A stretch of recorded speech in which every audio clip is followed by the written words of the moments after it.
Okay, there is a post of a woman who has a baby of 1 year, 2 months that could walk but was not walking fast. So she took the baby outside, dug a hole, and buried the baby to the waist level. This is a traditional method for helping children who cannot stand. But unfortunately, in that case, that baby could stand. Although a lot of people went to the comment section and were dragging the woman. She should be arrested. She should be this. She should be that. I don't share in that ideology. And that is why I am making this video. Today, I want to talk about Western education and our traditional method of education. You see, I find it a little bit offended sometimes when we refer to people who have not fully subscribed to Western patterns or Western ideology or Western education as not intelligent. No. You see, before the introduction of Western education, before the introduction of Western system of a lot of things, Nigeria and Africa in general had a functional society. Oh, we did things our way that work. Let me take you back to memory. Our ancestors, our grandparents didn't go to school, or rather didn't have a formal system of studying medicine and surgery, but we knew herbs. Oh my God. We know herbs that could treat almost all the diseases. When a person has fever and malaria, they give them agbo, they give them hot steaming or something where they boil a lot of leaves and cover them, and they are well the next day. When a woman has a small pelvis and she is pregnant and the pregnancy is obviously too big, they give her a herb that will make her pee and the babies become small. I remember when I used to go to the village with my mom, there is this leaf or plant that you put on your finger and it becomes cutters. It paints your nails and it stays for a very long time. When they are building houses in the village, they use bamboo as the scaffolder, or what do you call that thing they used to hold buildings? They use bamboo in our forest. Our forests were filled with solution for our ailments. Our parents were gifted. There are a lot of things that if we have that conversation on social media today, a lot of people will argue, no, it's not so, but it worked for us.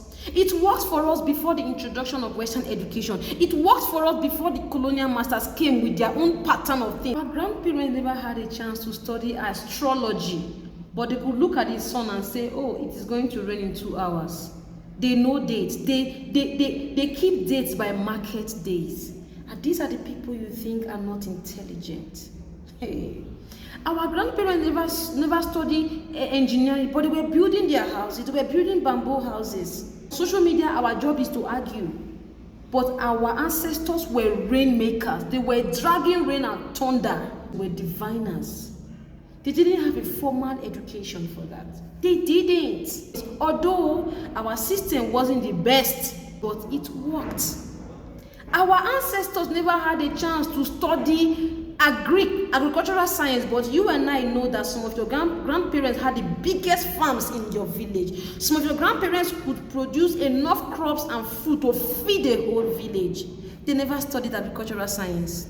Our grandparents never had a formal system to study law, but they had a judicial system. Your village square or that big Iroko tree in your village square was the court of law. Everybody is gathered there, and whoever defaults is brought to justice. Either they buy yams, or they are flogged, or they are banished from the village. In that era that we consider to be illiterate people, there were less issues of rape.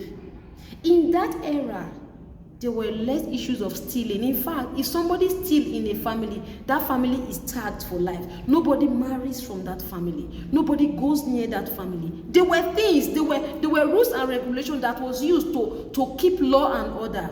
Your grandparents, our ancestors never studied law. Our ancestors never studied political science. They were kingmakers, man. They were kingmakers. They would crown a king and dethrone a king if he steps out of line. They had all these things in place. Our grandmothers didn't study cooking and hotel management, but they could cook.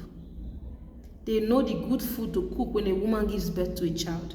They know the right food to cook when a child is sick.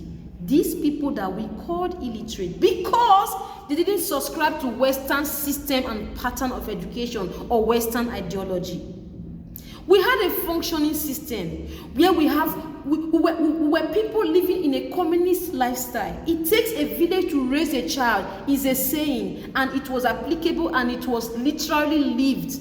When a child is very brilliant, the whole village gathers money together and send that child to school. And when the child gets back, oh, there are dances, they celebrate the child.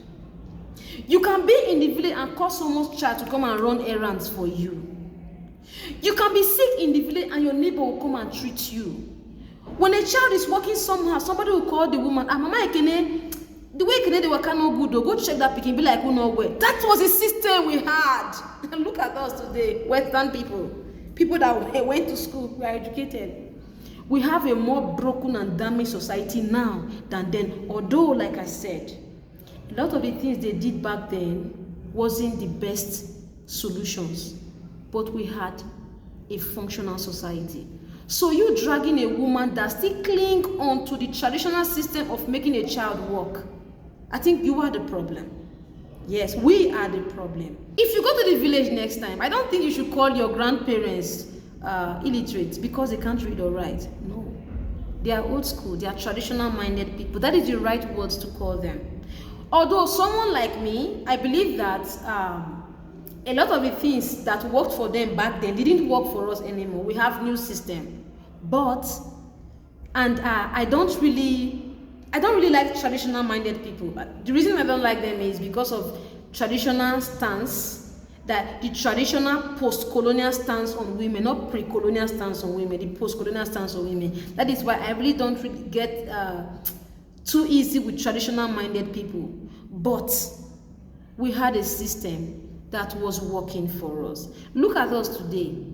Before a person does anything in the village, they are made to swear before a shrine. But look at us that went to school. We have president and governors and local government chairmen that does nonsense because we are killing traditional values and traditional system. I think we should embrace the traditional orientation and mindset that works for us and kick the other ones away, like discrimination. You know, we had cultural discrimination back then. This village should not marry from this village. If you see these village people and you see snake, buy them first before you buy the snake. You know, all those things doesn't work for us again, but it doesn't mean that our traditional ideology and orientation were 100% faulty. No, we just had a pattern that works for us, and some people are yet to embrace the Western ideology and Western system. It doesn't mean they are illiterate. It doesn't mean they are buffoons. It doesn't mean they are dumb. It simply means that they think there is a different idea to approach things and get things done for them, like that woman. Although in that woman's case, the child was already standing, which I think there was no need for that, but she's a traditional minded person and she thought that ideology and that pattern will still work for her. So let us also give a chance to people who are yet to embrace Western ideology and Western orientation and Western mindset. Let us give them chance and give them time to embrace it fully without dragging them and calling them names. No, our grandparents are old school, they were good, they had good solution for things, but not the best solution. So when you go to the village, hug your grandmom and your grandfather because they had a more functional and decent society than we have now. See you on my next video. Ladies and gentlemen,